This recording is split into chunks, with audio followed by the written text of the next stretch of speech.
और फिर उसके बाद वो हेस्टिलिया ऑक्शन हाउस में आ जाते हैं, जो कि एक महल की तरह चमक रहा होता है। और फिर वो अंदर जाकर देखते हैं जहाँ पर बड़े बड़े व्यापारी और काफी सारे एडवेंचरर्स आए होते हैं, जो कि अपने लिए कुछ कलेक्टेबल्स खरीदना चाहते हैं। लीनियर और लीलिया भी वहाँ रखे बीस्ट कोड को देखकर एक्साइटेड हो जाती है। ऑथर भी एक अजीब गरीब सी मूर्ति देखता है और रेनोल्ड भी अपनी जॉब को परफॉर्म कर रहा होता है। आज के दिन तो डैड बाकी दिनों से काफी ज्यादा अलग लग रहे हैं। तुम्हें ये बात अपने डैड को बतानी चाहिए, वो जरूर खुश हो जाएंगे। और फिर उसके बाद विंसन ऑक्शन को स्टार्ट करता है। तो देवियों और सज्जनों, आज मैं इंट्रोड्यूस करवाने जा रहा हूँ हमारे chief guest king Blaine Grander और queen Priscilla, prince Curtin and princess Kathleen. और सब लोग उनका इंट्रोडक्शन सुनकर बहुत ज्यादा एक्साइटेड हो जाते हैं, जिससे ऑथर को पता चलता है कि किंग कितना ज्यादा पॉपुलर है अपने लोगों के बीच में। तो फिर आज इस ऑक्शन हाउस की 10th एनिवर्सरी को सेलिब्रेट करते हैं। तो शुरू करते हैं बिना किसी देरी के। और फिर वो एक एंशिएंट स्वॉर्ड लेकर आता है, जिसे माना पावर का इस्तेमाल करके एशियंट बना दिया गया था। और ऑथर सोचता है, क्या मैं भी अपनी माना पावर का इस्तेमाल करके किसी वेपन को एंशिएंट बना सकता हूँ? तो इसकी बोली स्टार्ट करते हैं 50 गोल्ड कॉइन से।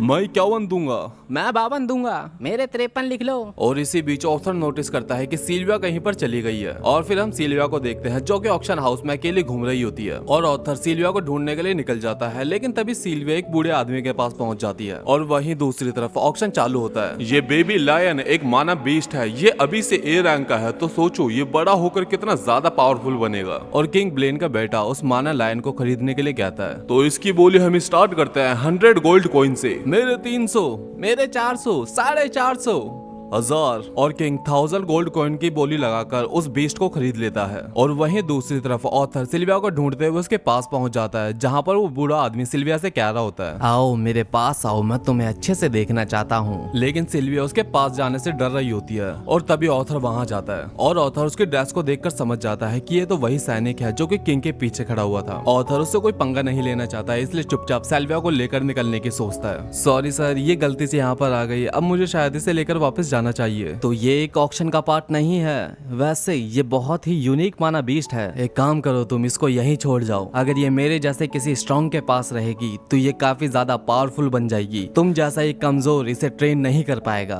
और वो ऑथर के सामने अपने पावर को फ्लेक्स करने लगता है, लेकिन ऑथर को घंटा फर्क नहीं पड़ता और ऑथर वहां से जाने लगता है। और फिर वो ऑथर के पीछे से कहता है, तुम यहाँ से जा रहे हो मुझे गुस्सा दिलाकर, लेकिन जो तुम्हारी फैमिली के साथ होगा उसके जिम्मेदार तुम खुद ही होंगे। और अपनी फैमिली के बारे में ऐसा सुनकर ऑथर को गुस्सा आ जाता है। दोबारा बोल, तूने क्या बोला? और ऑथर में से एक भयानक ऑरा निकलने लगता है। वो ऑरा इतना ज्यादा खतरनाक होता है कि ऑक्शन हाउस की सारी खिड़कियां टूट जाती है। विल्सन जैसे कमजोर विल वाले लोग नीचे गिर जाते हैं और किंग समझ जाता है कि कोई बहुत पावरफुल इंसान गुस्से में है। और वो बूढ़ा भी ऑथर के ऑरा के सामने नीचे बैठ जाता है, लेकिन ऑथर को जल्दी ही रियलाइज हो जाता है कि उसने कुछ ज्यादा ही कर दिया। उसने अपने ट्रू इमोशन को रिलीज कर दिया और ऑथर फिर सब कुछ नॉर्मल कर देता है। जल्दी जल्दी जाकर देखो कि अभी क्या हुआ था। और फिर किंग रेनोल्ड के पास आते हैं। तो इस ऑक्शन हाउस की सिक्योरिटी का जिम्मा तुम्हारे ऊपर था ना? Yes sir. तो देखने से ऐसा लग रहा है तुम सिक्योरिटी संभालने में असफल रहे। तुम्हें इसकी क्या सजा मिलनी चाहिए? जो आप सजा दो माय लॉर्ड, मैं एक्सेप्ट कर लूंगा। लेकिन तभी पीछे से वो बूढ़ा सोल्जर बोलता है, माय लॉर्ड मुझे माफ करना है, लेकिन अभी तक किसी को बड़ा डैमेज नहीं हुआ,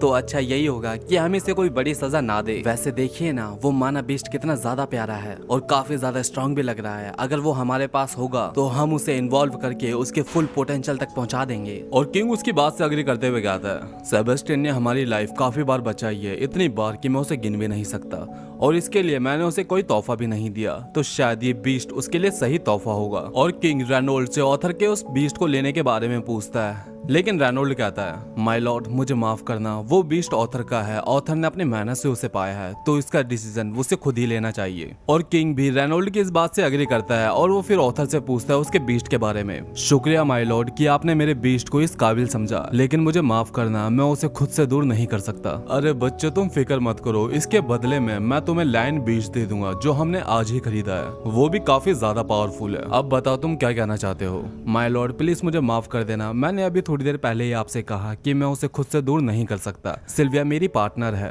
और 2 बार ऑथर से इतने प्यार से पूछने के बाद भी ऑथर ने मना कर दिया। अब किंग को गुस्सा आने लगता है और किंग कहता है, मैं तुमसे तीसरी बार और आखिरी बार पूछूंगा, क्या तुम अपना पार्टनर मुझे देना चाहोगे? लेकिन अब ऑथर से भी इतना कुछ नहीं सहा जाता और ऑथर खड़ा होकर बोलता है, एक्सचेंज के बदले में मैं आपसे पूछना चाहूंगा, आप अपने बच्चे कितने में बेचना चाहोगे? मुझे बताओ। आपने मुझसे 3 बार सिल्विया को लेने की बात करी और मैंने तीनों बार ही मना करा क्योंकि आपका घमंड ना नहीं सुनना चाहता। आप एक राजा है, आपको अपनी प्रजा की बात सुननी चाहिए। अपने घमंड को साइड रखिए और अपने प्रजा की बात समझिए। अगर आप अपने बच्चे नहीं बेच सकते तो मैं भी अपनी पार्टनर सिल्विया को नहीं बेच सकता। और किंग की ऐसी बेइज्जती सुनकर सोल्जर ऑथर पर हमला कर देते हैं, लेकिन ऑथर एक ही पंच से उन सबको हरा देता है। वह गधो, तुमसे एक बच्चा नहीं संभाला गया। वो बीस्ट किसी भी कीमत पर मेरा होकर रहेगा। और सेबेस्टियन ऑथर पर हमला कर देता है और फिर ऑथर अपने पावर का यूज करके टाइम को फ्रीज कर देता है। सब फ्रीज हो जाते हैं बस सेबेस्टियन को छोड़कर। ये क्या चल रहा है यहाँ पर? तुम्हारी पावर मुझ पे अब बिल्कुल काम नहीं करेगी। दूर है मेरे से। तू एक जानवर है, तू एक जानवर है। और ऑथर के बस ऑरा से ही सेबेस्टियन के पैर टूट जाते हैं। मेरे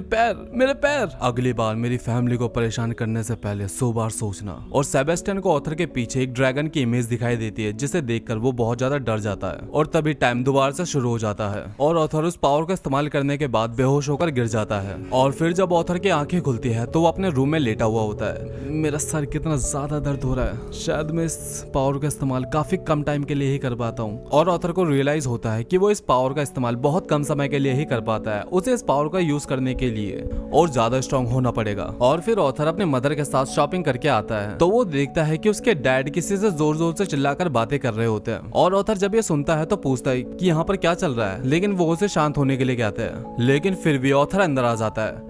डैड, क्या यहाँ पर सब कुछ ठीक है? और फिर ये बंदा खड़ा होता है। दरअसल ये किंग का एक मैसेंजर होता है जो कि किंग का मैसेज लेकर आया होता है और ये बताता है कि किंग ने अपने बिहेवियर के लिए आप सबसे माफी मांगी है और कल भी जो बात हुई वो सारी बातें भूल जाने के लिए कहा है। और ये ऑथर की फैमिली के लिए कुछ पैसे भी लेकर आया होता है। और ऑथर को जल्दी ही रियलाइज हो जाता है कि किंग कल की बात को दबाना चाहता है। कल छोटा सा इंसिडेंट हुआ, उसके लिए किंग माफी मांगते हैं। छोटा सा? 2 सोल्जर ने मेरे ऊपर हमला करा और यहाँ तक कि उस रॉयल मेज ने भी मेरे ऊपर हमला करा, वो छोटा सा इंसिडेंट था। और ये मैसेंजर बताता है कि उन दोनों सोल्जर को उनकी हरकतों के लिए निकाल दिया गया और सेबेस्टियन भी अब हॉस्पिटल में भर्ती है क्योंकि उसके दोनों लेग्स टूट गए। और सेबेस्टियन जैसे ही होश में आया वो क्लेम करने लगा कि तुमने उसके पैर तोड़े हैं, लेकिन किसी ने वो होते हुए नहीं देखा तो उसे बस सोल्जर का बैक फायर मान लिया गया। और ये मैसेंजर बताता है कि किंग का ध्यान ऑथर की तरफ फिसले गया क्योंकि ऑथर काफी ज्यादा टैलेंटेड है, लेकिन टैलेंट से ही सब कुछ नहीं होता। ऑथर को पता होना चाहिए कि बड़ों की रिस्पेक्ट कैसे करते हैं क्योंकि हर राजा हमारे राजा जितना माफ नहीं करेगा। और फिर ऑथर रात को सोचता है, मैजिक पावर होना ही स्ट्रांग होना नहीं होता,